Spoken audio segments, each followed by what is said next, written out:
You are listening to Social Europe podcast. We discuss cutting-edge thinking on politics, economy, and employment and labour with some of the most thought-provoking people around, including Nobel Prize winners and other internationally acclaimed experts. So welcome and enjoy the conversation.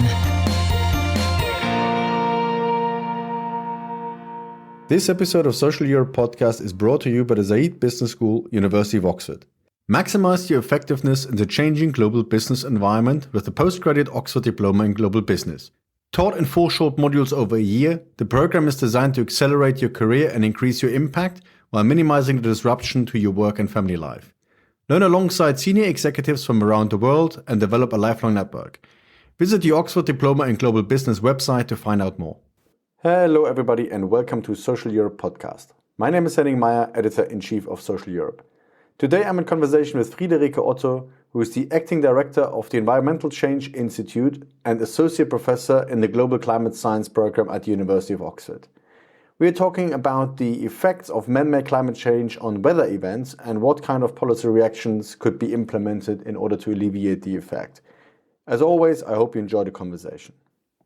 Okay, Friederike Otto, thank you very much indeed for taking the time today to talk to me about the man-made effects on climate change and what kind of policy responses one would need in order to mitigate these effects. And in order to get this going for those listeners and viewers that are not sort of that up-to-date in climate research, what are your main research findings? So what are the man-made effects on climate, and what kind of links are established? So the main effect is that because of burning of fossil fuels, we have more greenhouse gases in the atmosphere, and that has led to an increase in the global mean temperature.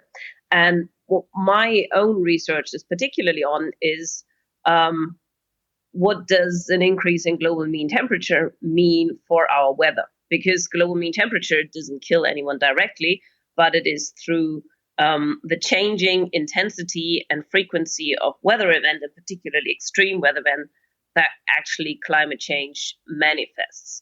And the research that I'm working on, which is called event attribution, there we are looking at actual extreme weather events that have happened and where we have experienced the effects of these weather events, and find out whether and to what extent climate change played a role in these. So we are currently working on a study on the bushfires in Australia that are going on.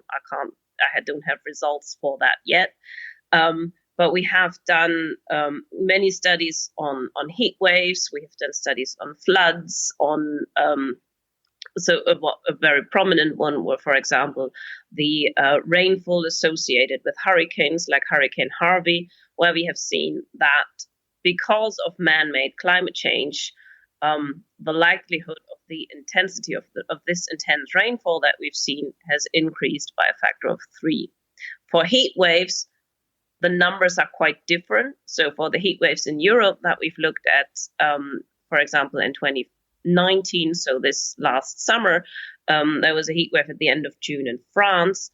And that was made at least 10 times more likely, but the statistical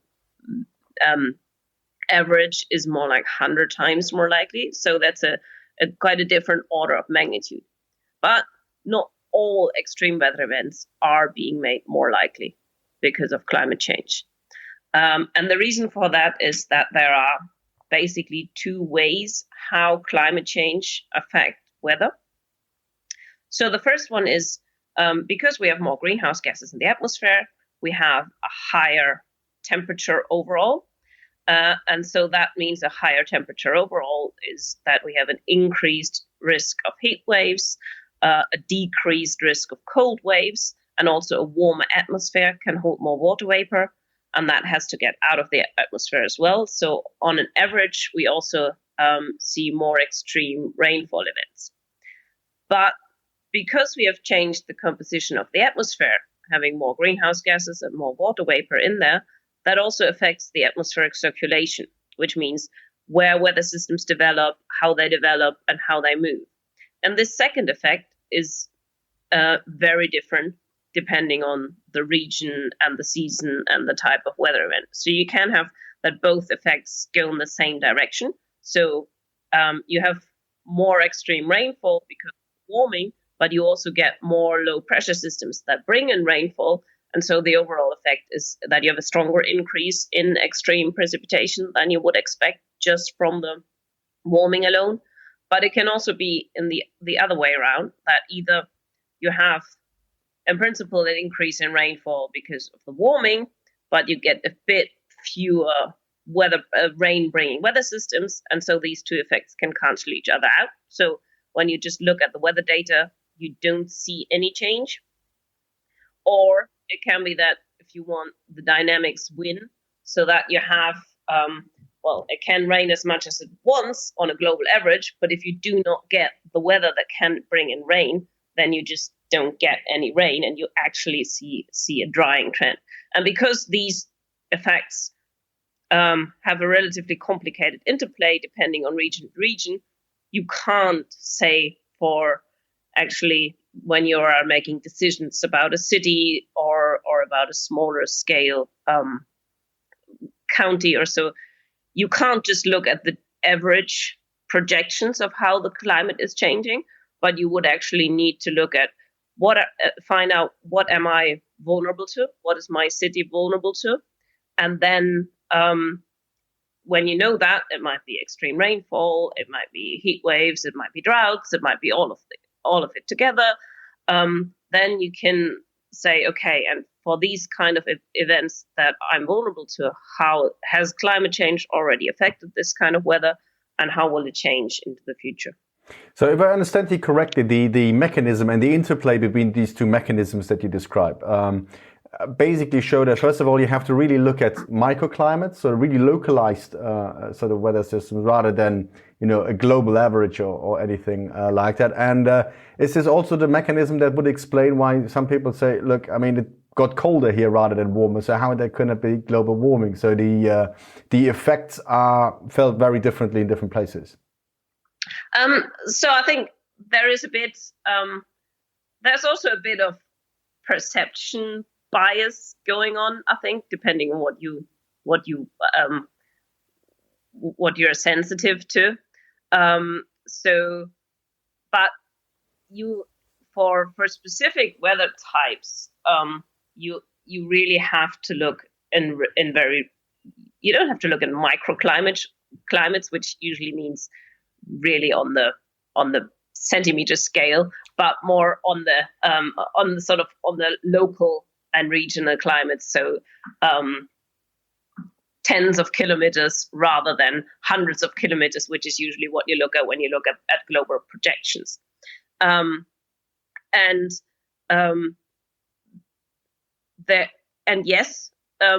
The effect of climate change is very different in different parts of the world on the same type of extreme events. So, for example, we have looked at droughts in East Africa and droughts in South Africa. And while we find that in South Africa, there is a strong increase in the likelihood of drought because of climate change, we don't see the same thing in East Africa. So there, actually, climate change does not seem to play a big role in the likelihood of droughts in East Africa. And that certainly has something to do with the different in circulation and how the circulation is affected by climate change differently. But also, there's another very important aspect, that whether or not a weather system or a weather event turns into a disaster strongly depends on vulnerability and exposure.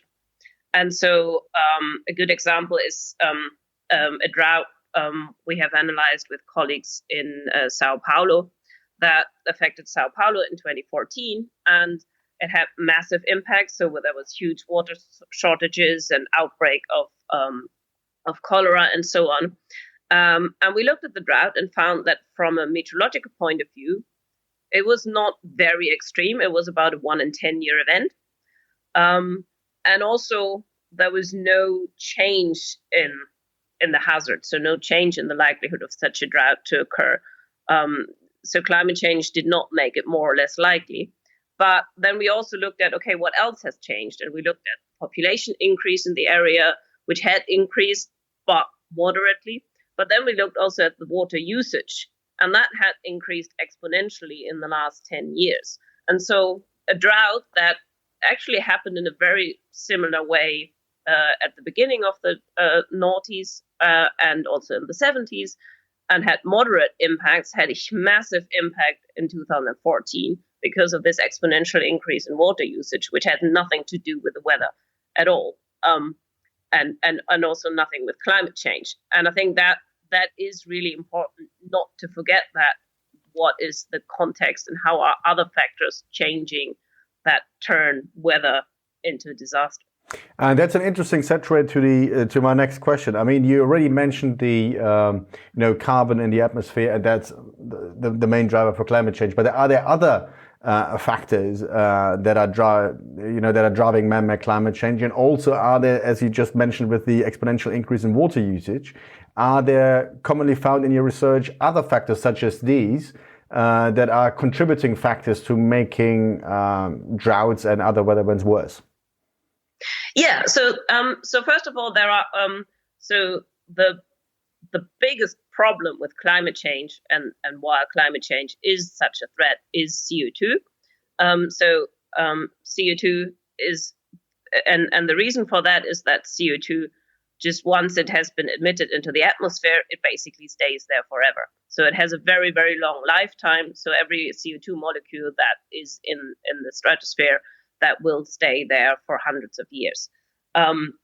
Whereas other greenhouse gases, which are also important, like methane, for example, has a lifetime of decades, but not so in the short term. It's a very powerful greenhouse gas and accelerates the warming, but it doesn't have such a long lifetime, and therefore it will not be in the atmosphere forever, which also makes accounting of different greenhouse gases quite difficult because they have these different lifetimes. But then apart from greenhouse gases that lead to warming, the burning and human activities also emit other things. And the main one is aerosols, so small particles into the atmosphere. And these aerosols have, depending on the size of the particles and depending on the particles itself, they also have different effects. So if it's soot, for example, that also has a warming effect. But sulfate aerosols, and we know that from volcanic eruptions, we see that very strongly when we look, for example, at global temperature records. You see that after big volcanic eruptions like Pinatubo in 1991, you see a big drop in the global temperature for about a year or two because these sulfate aerosols have a cooling effect. So they reflect the sunlight, and less sunlight reaches the earth. But not only volcanoes emit aerosols, but also burning of fossil fuels also emit aerosols. And we have we know the smog problems in cities like Beijing or Delhi. So that is mainly through aerosols, and that is they have a much shorter lifetime, so they usually stay in the atmosphere for, depending on how high they get, for weeks and then rain out.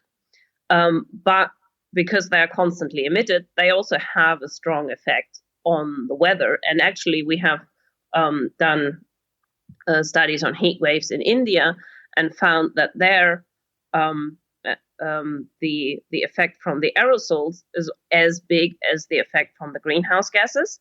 So that the aerosols are currently masking the warming from the greenhouse gases in the atmosphere. So we don't see as strong an increase in the temperatures as we would expect because of the aerosols. But of course, the problems with the aerosols are so big in terms of health issues that you wouldn't say, well, then we just keep the aerosols and so we are safe from global warming. But the health problems are actually much, much worse from the aerosols. But so when the air is cleaned up, then we will quite likely see a big jump in the heat wave risk in that area. So that's just something you need to take into account when making plans for how to how to manage the city. Yeah, and your example for Sao Paulo seems to suggest that there are also social changes that are drivers. I mean, urbanization cannot really be attributed to this particular example because you say the population number hasn't changed very much, but probably there must have been some sort of lifestyle change if the water usage has increased exponentially, even though the population hasn't increased to the same extent. Yeah, and in this particular example, I don't know the reasons for that, but that can be.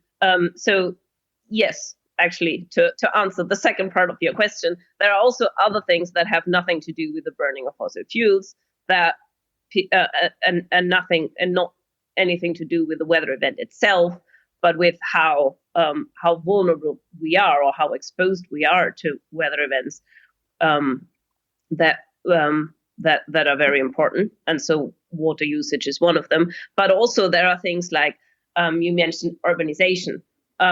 So whether or not a heat wave is happening in a city or over a forest strongly also influences how hot or how intense the temperatures will be. Because when you have a concrete surface, then the warming, you have this heat island effect where the warming gets exacerbated because of the surface. Whereas if you had the same weather event over a forest, it would not get as hot as it is in the city. So what that the land use, how the land is used, plays an important role. And also a forest can keep, because it has trees and that they have deeper roots and they keep the water in the ground much better as if you just have agriculture. So that also has effects on droughts and heat waves itself. So that is also a very important factor. So it's always so every extreme weather event is unique from if you absolutely boil down to them, because of all the you have the variability in the weather just because of the chaotic nature of the weather system, but you also have all these other influences. But that doesn't mean that the likelihood and intensity of extreme weather events is not influenced by external drivers like climate change. So you will never say that climate change is the only cause of an extreme weather event, but it can play a big or a small role. So in many cases, though, it's one factor of many. And it's an interesting point that you mentioned. Presumably, the surface does not just play a role in heat waves, but with floods as well. Presumably, if you have concreted over areas, the water cannot dissipate as quickly. So in many respects, the tendency to urbanize, just because of the type of land use, is exacerbating the potential effect of such weather events. Yes, it is, and I think it is also when you think about policy responses to so of course when we talk about climate change and policy responses, we usually talk about mitigation, so about limiting emissions limiting emissions to net zero, which is what we have to do to stop climate temperatures from increasing. But what is equally important is to also talk about adaptation, because the climate has already changed. We have already more than 1 degree of temperature increase since the beginning of the Industrial Revolution, and that we see that heat waves in Europe have increased by orders of magnitude in the likelihood, and the numbers are smaller for other types of extreme events, but that still has a huge impact. So we need also to take adaptation very seriously, and because heat waves are the type of extreme event where climate change is really the biggest game changer, that is also a really important thing to think about when adapting. And one way of doing that is to change the structure of our cities, because to have more green spaces, because that not only makes the city a nicer place to live in, but really actually keeps the temperature lower in the city.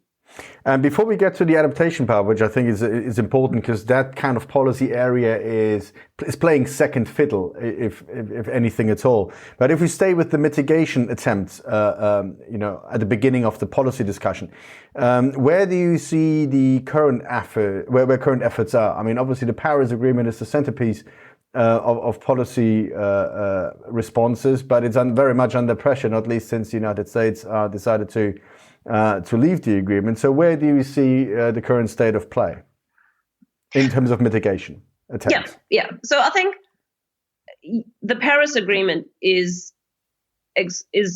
extremely important because it clearly says that what we have to do, and we have to limit global emissions, global net emissions of greenhouse gases to zero, to stop temperatures from rising further. And it also gives a clear goal of what temperature we want to aim for. So that is crucially important. What, of course, is missing so far is the next step to actually achieve that by putting the pledges, by first of all, an important component of why we actually achieved the Paris Agreement, so that at the time all the parties agreed to it, was because it is a bottom-up approach. So every country can pledge how much they reduce their emissions by when. So there is no magic global entity that tells the country what they have to do, but they all do that themselves. And then there is this so-called stock take. So every 5 years, it will be looked at how the pledges match with the goals. And then the idea is that then the countries will increase their ambitions. At the moment, the pledges that we have are not enough to actually achieve the goal. So we need to increase the ambition. And in particularly, the Paris Agreement also says that the Annex 1 countries, so the most developed countries, that they should lead and they should be the most ambitious. So clearly, the Europe has a very central role here to play. Of course, the US as well, but also I think Europe has a very, very important role to play, and big countries like Germany, they have to show that you can do this, and they have to show ambition, which they are not doing at the moment. So that is one aspect. But then, of course, the pledges are one thing, but to actually then achieve what you have pledged as a country, you need to have legislation that allows these pledges and your goals to be achieved. And that step is something that is crucially missing at the moment. That in a country like the UK, we have a net zero aim, a net zero goal by 2050. But there are still houses being built that are not passive houses at all.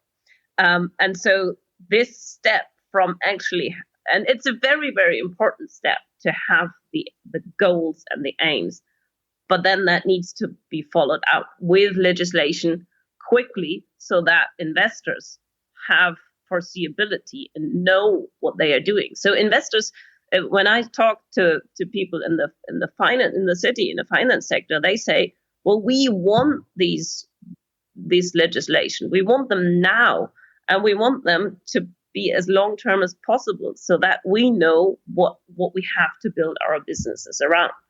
And so that is where it's really too slow at the moment. And that pretty much also answers my next question. I mean, if there are any good examples, any countries that are showing the way for where policy learning can actually take place. But if I understand you correctly, pretty much everywhere, including both of our home country Germany and the UK and everywhere else, all the countries that ought to show the way and lead the way, the pledges have not been met by a realistic policy course of action. Well, at least not all the way through. I think that the UK has shown quite a bit of leadership in that. I hope, and I wouldn't. It's not too late that they could actually also go all the next steps. But I think what is really important also to realize is that the problem is so big that we can't wait for every last Trump in this world to do something on a national level, but where very important things are happening and need to happen also more intensely is on different scales. So city scales, on state levels, and we see that happening in the U.S. California has joined in the emission trading scheme and so on. And I think that I'm a hopeless optimist. So I think through these efforts on other scales than national scales, and seeing that actually reducing emissions and achieving net zero is not something that is excruciatingly expensive, but that it is something that in many ways actually leads to new business ideas, and also making life better for a lot of people. I think that's also an important aspect that we are missing in the conversation at the moment. The conversation is always about, you have to give up this, you have to give up that, you can't eat meat. But actually, while of course there are things we need to change, and change is always difficult, a lot of the things that we have to change are actually good. They make our cities much nicer places to live in if we have more green space, if we don't have cars, and they make us healthier, and that is a really good thing. And so I think we need to get better on that aspect of telling the story. Of course, it's not all great, and there are things we have to do that will not make everyone happy. But there are also a lot of things that are really good, and especially for the I think when we look at the younger generations, that things that seem completely impossible when you look at some ongoing policy dialogue or discussions are completely normal for younger people. So that is also an important thing that we as sort of influencers or whoever need to get better at. And if you talk about the innovation part of this, I mean, the interesting discussion at the moment in Germany under the framework of industrial policy is what kind of role technology or technological innovation can play in trying to mitigate some of these effects. You already mentioned that, once carbon is in the atmosphere, there's literally no way to get it out. So would you see, is there a technical way to get carbon out of the atmosphere? And if not, the carbon capture technology or some sort of technological advance, what is actually feasible and what is basically lazy argument for saying, for kicking the can down the road? So where can innovation and industrial policy play a role, and where is it just wishful thinking? So carbon capture so if you have a coal-fired power plant, and at the emission place works, so you can capture the carbon and put it underground. So that works. That has been shown on smaller scales. It hasn't been tried at scale, and it will probably be an important aspect to get to net zero, because there are things that are excruciatingly difficult to do without emitting CO2. Flying, for example, is one of them. But we can't to use that to think that will be the only thing we do, and keep doing everything else as before. That won't work. And so concentrating on that is, I think, very dangerous, and that has been done for the last 30 years. That people have said, "Oh yeah, but we will get technological innovation, and then we'll solve the problem." And it hasn't happened so far, and it will get hotter and hotter if we keep on having this same argument. So while I think it is important to invest at larger scale on carbon capture and storage. It is much more important to also to really seriously decarbonize all the things where we know how to do it. Like we know how to how to travel not in the air but on the ground without emitting, without internal combustion engines. And we know how to build passive houses and these kind of things that are not done yet. So I think focusing on doing the things that we know how to do is really important. And that gets us also nicely into the mitigation area as well. You already mentioned that the composition of cities ought to change. So you cannot have everything concreted over. You need green spaces, which also as a side product makes it a city much nicer place to live in for people and children.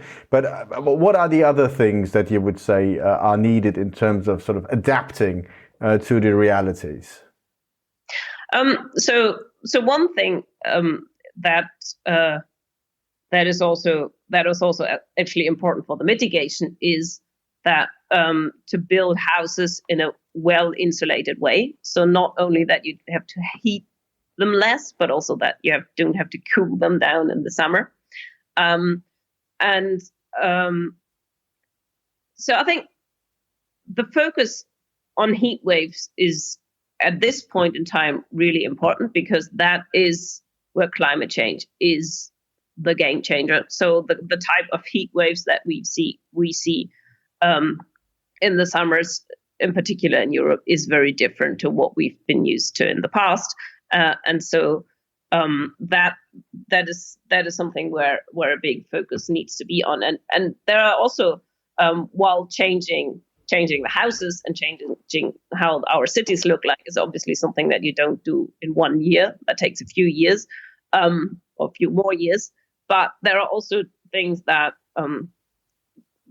you can do immediately, which are important. And on the one hand is that just to raise awareness that heat waves are dangerous, and just to tell people what they have to do in a heat wave, that you have to drink water, that you don't go running around in the midday heat, and so which is what is called a heat action plan. And now, so in 2003, when we had a very big heat wave here in Europe, people didn't know that. And there was just no communication about the dangers of heat wave. And so there were 70,000 people died that summer in Europe. And then a few years later, 2006, with the center over France, there was another big heat wave. And then cities like Paris had a heat action plan, and they just informed people there's a heat wave coming, see where you have places where you can go to cool down, just open public buildings so that people can go in there to cool down, just give out water, have water fountains, and so on. So these very simple things is also something that we just have to do. And also in other parts of the world, so in Andhra Pradesh, in India, it has been shown to have a huge effect on the number of people affected by heat waves if you just do these very simple things.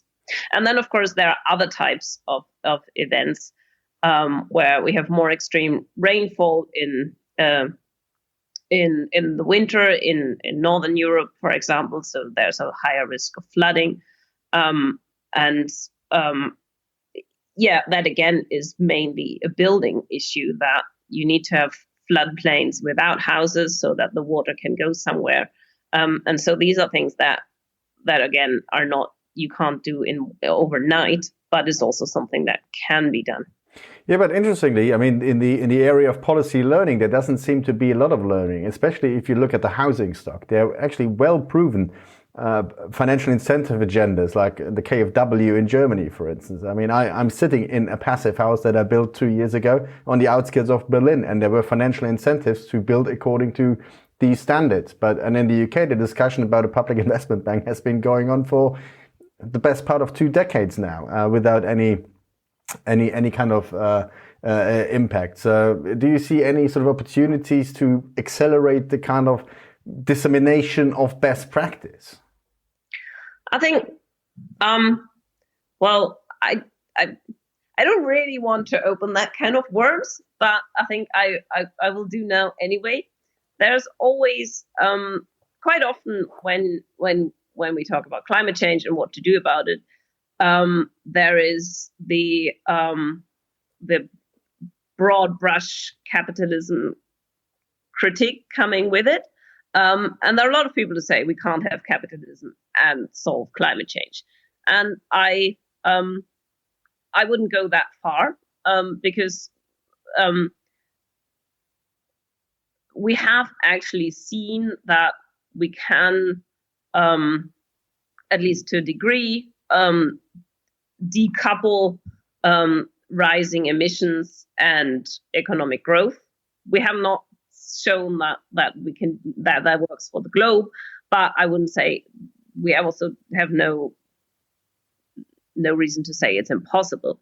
But I think one aspect of how capitalism is implemented or is happening that is really problematic is lobbyism. So we see that in Germany with the car industry, and we see that in Britain with the housing industry, where in Britain you have very few companies who basically own the whole housing market, and so they have a huge amount of power. And I think if we do not get these lobby groups realizing that it's in their best interest to do something that is really limiting global warming to not more than 2 degrees, then we won't go very far. Yeah, I mean, the decoupling and the degrowth debate is probably, it's a kind of worms for another day, but it's an interesting one. I mean, I personally also see no particular reason. I mean, GDP is just a measure of output, right? So, and if output is more service-based, and, if you go somewhere to the city and give a talk and they pay you for this, that's adding to GDP. And, you're not emitting any more carbon than you would otherwise, right? So that you're doing nothing other than being there and talking. So the type of economic activity, if you move away from production towards services, is an important factor. Yeah. So I think we definitely have to talk about the way of how we understand capitalism. But I don't want to talk about abandoning capitalism completely. Yeah, no. How you structure the economy, how value is created, what does GDP measure well, what doesn't it measure well? That discussion needs to be had. I mean, absolutely no doubt about this. But I think I still haven't found any sort of structural argument why economic growth, as measured in GDP, if you go down into what it actually measures and what the value actually is that is denominated in money, why it does have to contribute to the worsening of the climate. So there seems to be no necessary connection. In reality, there are obviously many connections, but in theory, I mean, you could probably have both. But we already been going for 35 minutes, and let me ask you the same set of questions I always ask at the end. If you were a policymaker and you had to prioritize your agenda as well, what would your top 3 priorities be? And maybe in the case of this particular subject, you might also want to attribute to certain government levels. So you mentioned that, on the state level, such as in California, you could do things if the national government is not playing ball. But maybe also in Europe, there's a new commission now taking up its working agenda, and the Green New Deal is apparently very high up there. So what would you see as the top 3 priorities from a policy standpoint that should be tackled, and where would you want this to be tackled at? So I think one thing that would be my top priority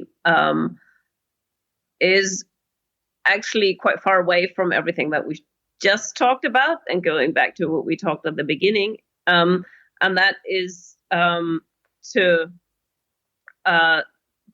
to really connect climate policy and development policy.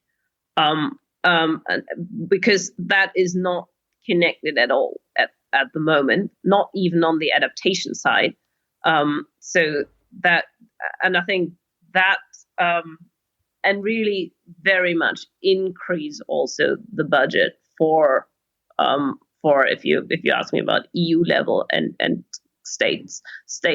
nation level in the EU, then that would be to really increase the budget and the effort and the intellectual capacity that goes into development work and linking that with climate work. That would be my top priority, because it is not it's not us sitting here in, well, this is not exactly a passive house being in the UK, but it's not the rich developed country people who are paying for the impact of climate change, but it's the most vulnerable people, and the most vulnerable people globally, but also the most vulnerable people within every society that are paying for the impact of climate change. And so, and that is why we actually, and because it affects people and it affects livelihoods, is why we care about the climate.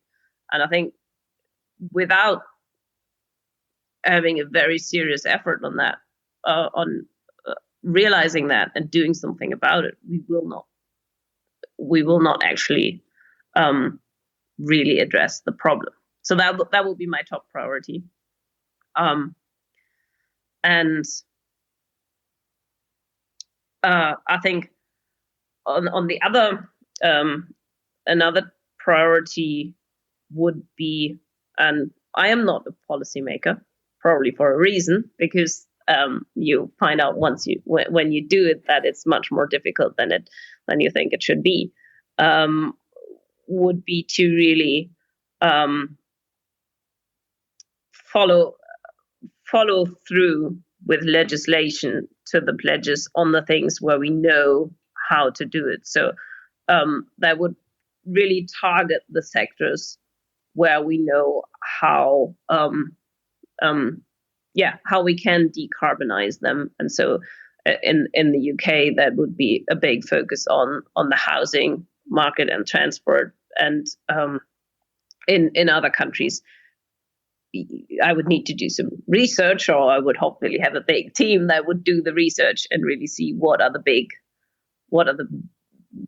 can we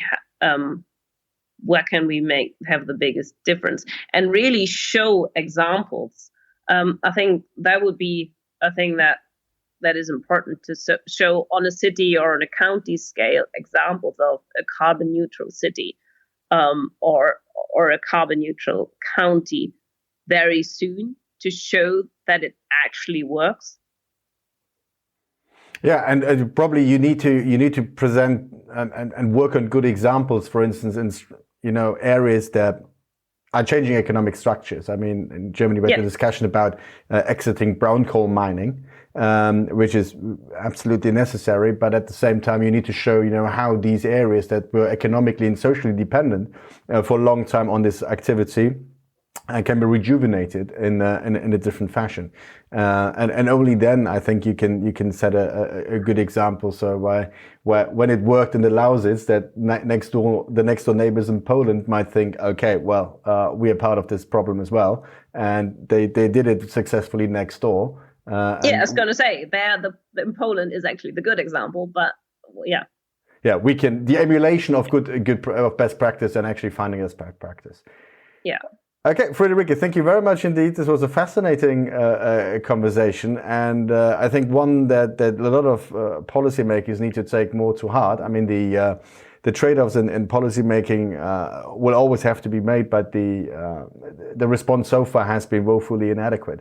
And I hope we can make a little contribution towards raising awareness that this has been too little, but hopefully not too late. Thank you very much. You're welcome. Thank you very much for listening. We hope you enjoyed it. Make sure you don't miss future episodes by subscribing to Social Europe Podcast. You can also read our articles on www.socialeurope.eu and follow us on Facebook and on Twitter @Social Europe. Until next time.